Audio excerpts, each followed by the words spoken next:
se inscreve, ativa o sininho, curte e compartilha. Ajuda muito o canal. Muito obrigado.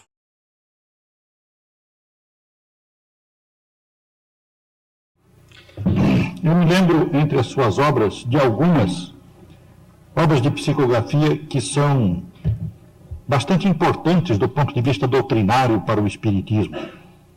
Por exemplo, Evolução em Dois Mundos. Eu me lembro que este livro foi escrito psicograficamente por você e pelo Dr. Valdo Vieira. Na ocasião, você morava, se não me engano, em Pedro Leopoldo, e o Dr. Valdo Vieira em Uberaba. Verdade. Os capítulos foram dados a vocês dois pelo mesmo autor espiritual que André Luiz, sendo que você não sabia qual o capítulo que o Valdo havia recebido e vice-versa. Bom, eu gostaria que você dissesse alguma coisa sobre isso. Mas queria lembrar também Mecanismos da Mediunidade, que me parece um livro dotado de tanta informação científica atual dos nossos tempos e relacionando todas as conquistas da técnica atual com os problemas mediúnicos, que eu creio que você nunca teve oportunidade de obter conhecimentos pessoalmente a respeito desses assuntos. Eu gostaria que você nos dissesse alguma coisa sobre esses dois livros. O que eu posso dizer é que eu tenho a maior dificuldade para compreender esses dois livros, porque eles são basados numa linguagem quase que inacessível à minha capacidade de entendimento, porque eles foram recebidos nas condições em que o nosso caro amigo professor Herculano Pires menciona, mas é o caso da mediunidade psicográfica. Eu não posso emitir juízo algum, porque o livro é mais para técnicos, em matéria de evolução e em matéria de comunicações neste mundo mesmo. Não posso emitir julgamento nenhum, porque não estou à altura. Para isso eu precisaria ter de mim mesmo uma diplomação acadêmica, Chico, para que o Espírito de Emmanuel não encontrasse recursos. Com licença, eu não pediria a você julgamento. Eu queria que você nos dissesse alguma coisa sobre a maneira por que eles foram escritos.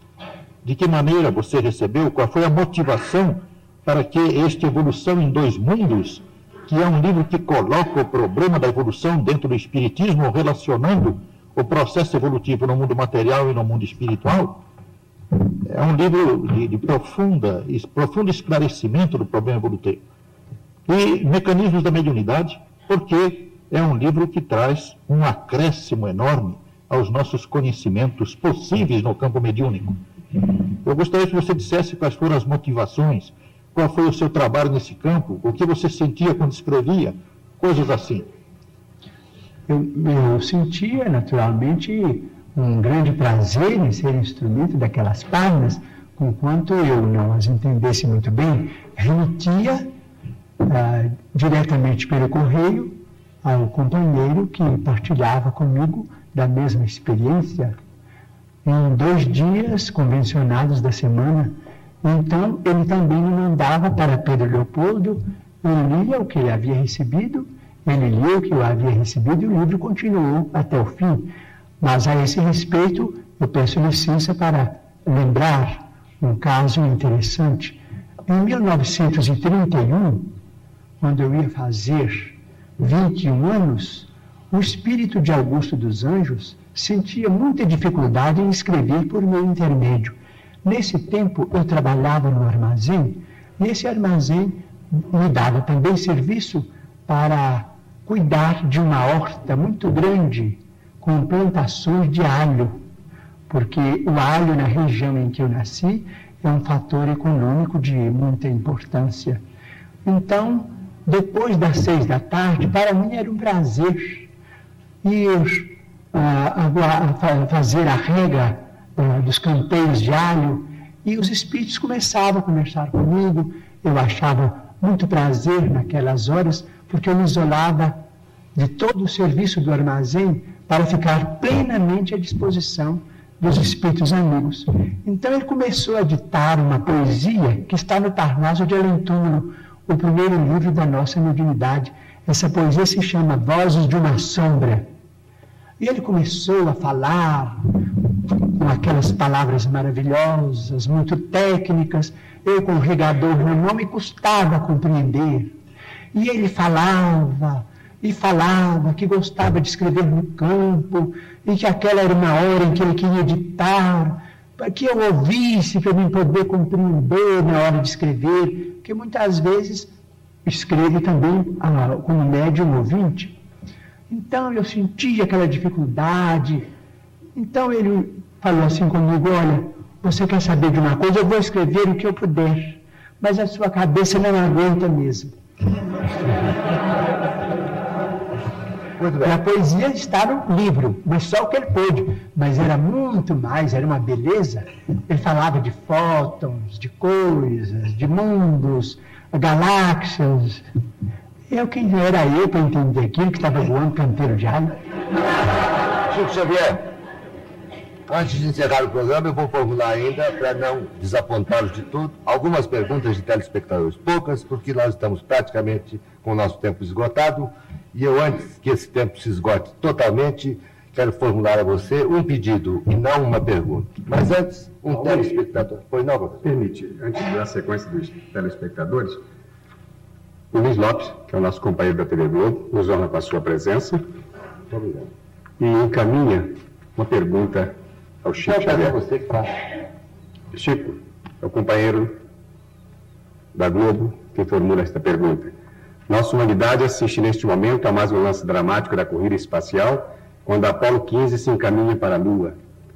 Acreditam os mestres espirituais de Chico Xavier, se ainda em nossa atual civilização o homem poderá entrar em contato com civilizações de outros planetas? Estamos subordinando a resposta ao mesmo critério com que foi estruturada a informação para a nossa estimada entrevistadora que falou sobre a nova era. Se não entrarmos numa guerra de extermínio nos próximos 50 anos, então nós podemos esperar realizações extraordinárias da ciência humana partindo da Lua. Então diz o nosso Emmanuel, que está presente, que quando Cristóvão Colombo perambulava pelas cortes europeias, pedindo socorro para descobrir um caminho mais fácil para as Índias, muita gente considerou o programa dele como absolutamente inútil para a humanidade, que aquilo era uma despesa absolutamente inócua e que iria pesar demasiadamente no orçamento de qualquer povo, até que ele conseguisse o apoio de Fernando e Isabel, então soberanos de Castela. Mas nós hoje sabemos, depois de 5 séculos quase, mais de 4 séculos, a importância do feito. Então nós não podemos também acusar os nossos irmãos que estão se dirigindo à Lua para pesquisas que devem ser consideradas da máxima importância para o nosso progresso futuro, porque as despesas efetuadas com isso serão naturalmente compensadas talvez com a tranquilidade para uma sociedade mais pacífica na Terra. Porque se não entrarmos, por exemplo, num conflito de proporções imensas, então na Lua é possível que o homem construa as cidades de vidro, as cidades estufas, onde cientistas possam estabelecer pontos de apoio para a observação da nossa galáxia. Essas cidades não são sonhos da ciência, essas cidades, naturalmente, com muito sacrifício da humanidade terrestre, podem ser feitas e provavelmente, vamos dizer, vai se obter azoto e oxigênio e usinas, vamos dizer, de alumínio e formações de vidro e matéria plástica na própria Lua para a construção desses redutos da ciência terrestre. E provavelmente a água será fornecida pelo próprio solo lunar. Então teremos, quem sabe, a possibilidade de entrar em contato com outras comunidades da nossa galáxia. Então vamos definitivamente encerrar o período bélico na evolução dos povos terrestres, porque nós vamos compreender que fazemos parte de uma família universal, que não somos o único mundo criado por Deus. O próprio Jesus, a quem reverenciamos como nosso Senhor e Mestre, disse: há muitas moradas na casa de meu Pai. Portanto, nós precisamos prestigiar a paz dos povos, a tranquilidade de todos, com o respeito de todos, com a veneração máxima pela ciência, para que nós possamos oferir esses benefícios num futuro talvez mais próximo do que remoto, se nós fizermos por merecer. Chico, tenho certeza que o Luiz Lopes Correia, um excelente repórter da Organização Globo, fez essa pergunta a você porque já está interessado em arrumar alguma reportagem por uma dessas novas civilizações que se perdem aí no espaço. Eu peço licença a você para mais um instante trocar uma fita de VT. Esta segunda fita esgotou-se. E para o encerramento do programa e aquele pedido que eu vou fazer a você, necessita novamente uma troca de fita. Voltaremos dentro de instantes, Chico. Voltamos agora para o encerramento definitivo de Pinga Fogo desta noite, que lhes apresentou o médio Chico Xavier. O programa ultrapassou muito o seu horário habitual. Estamos com 2 horas e 20 minutos de programa. Mas sou forçado a formular ainda 2 ou 3 perguntas ao Chico, para depois, então, fazer o pedido que prometi fazer, que vai ser de grande interesse, não só para você, telespectador, que hoje nos honra com sua audiência, como também para todo o auditório que aqui está. Chico, um telespectador, eu não sei se isso aconteceu, pede que você conte um fato ocorrido num avião em que você viu entrar em pânico. E você também, como os demais passageiros, o que era perfeitamente natural, entrou em pânico. O que aconteceu dentro desse avião? Esta resposta exige, vamos dizer, uma atitude, talvez, de fazer um pouco de humor, mas é a verdade que eu vou contar. Em 1959, eu me dirigia de Uberaba, para onde eu me transferira recentemente. Eu me dirigia para Belo Horizonte,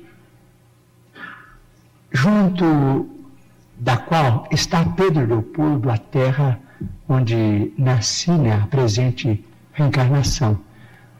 E então o avião decolou de Uberaba e fez uma breve parada na cidade de Araxá. Depois o avião decolou de novo e depois de uns 10 minutos o avião começou a se inclinar para um lado, para outro, às vezes fazia assim uma pirueta, e o pessoal começou todo a gritar e a pedir a Deus, pedir socorro, e eu estou ali acompanhando. Veio o comandante do avião e disse que não nos impressionássemos, que era um fenômeno chamado vento de cauda, e que apenas chegaríamos um pouco mais depressa.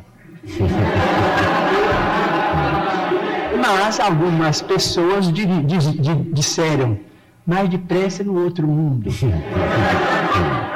Eu então comecei também a me impressionar, porque eu não sei qual é o nome técnico da evolução que o aparelho fazia. Uma pessoa entendida em aeronáutica saberá descrever o caso, dizendo os nomes em que um avião roda de cabeça para baixo, e nós íamos, e muita gente começou a vomitar e a gritar, a apertar o cinto, aqueles amigos começaram a orar, senhoras começaram a fazer o terço, eu com muito respeito, mas quando vi aquela atmosfera eu comecei a gritar também.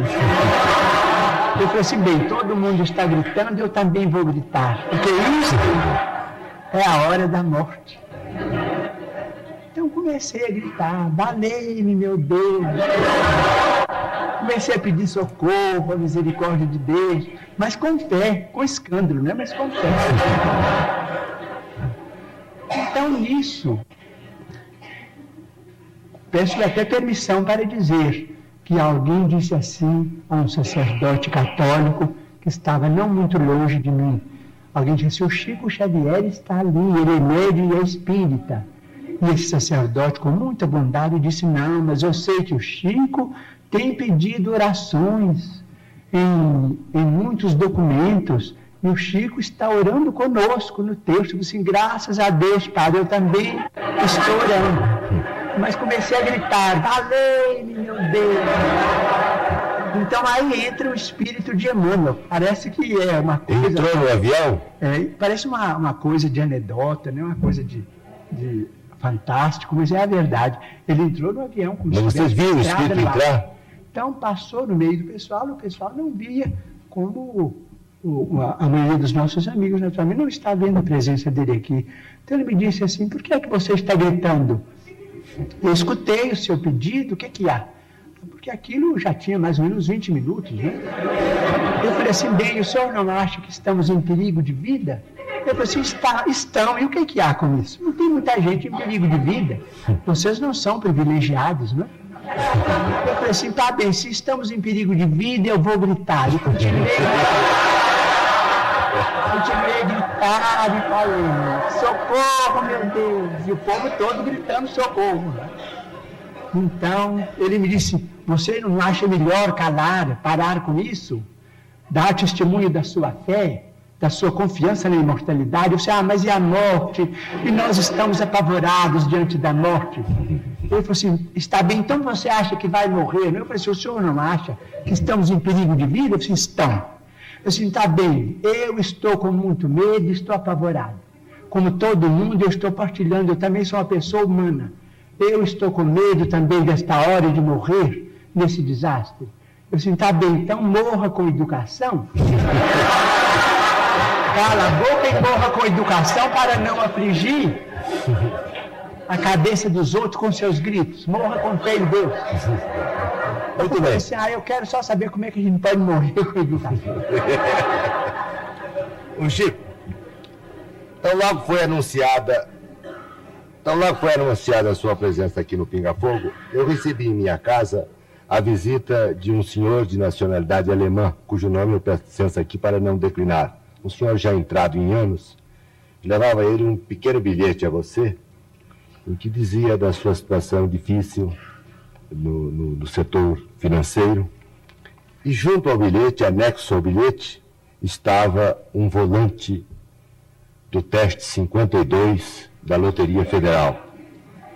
Disse que havia recebido uma inspiração, estava quase que certo que se você marcasse aquele teste, tinha chegado a vez dele sair do buraco.